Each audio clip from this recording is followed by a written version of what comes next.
I've got a list here of some of the most pro-inflammatory foods, and they're under general categories, but I'm going to read those out loud. So it's not going to surprise anybody that on the top of the list is sugar. And this is not to villainize sugar. There's sugar in all sorts of things, but our highly processed sugar-packed foods, can definitely be pro-inflammatory. Vegetable and seed oils. Pay attention to what types of vegetable oils and seed oils that you have.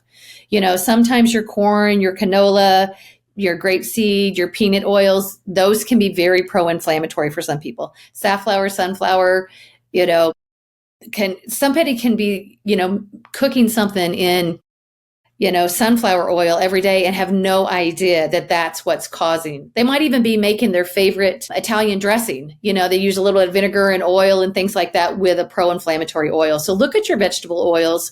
You can go to the internet to look at those that are the most pro-inflammatory, but look at your oils. And then there's some anti-inflammatory oils. Your things like your avocado oils and, there's coconut oils and different things like that are actually anti-inflammatory oils, that you can be consuming. But again, if you're allergic to avocados, you don't want to put avocado oil in your body. Going back to what Tyler said, right? We got, you might want to test. So just pay attention to that. But here's the top ones: your sugar, your vegetable oils, processed meats.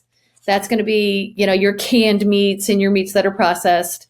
Artificial preservatives can definitely be pro-inflammatory. Trans fats. Read your labels, guys. Trans fats, anything that is containing a trans fat. Basically, a trans fat is a fat that's been converted through some sort of chemical or heat process that no longer makes it the type of fat that the body can recognize, break down, and utilize. So it's been transformed into a fat that's not in its natural state. And that's what a trans fat is. I mean, that's kind of the simple definition of something that's very, very scientific and very chemical. So trans fats. Refined carbohydrates, those are your highly processed foods. Pre-roasted nuts, because of the oils that they use for those. Synthetic pesticides and herbicides. And alcohol. I know no one wants to hear that, but alcohol is a pro-inflammatory.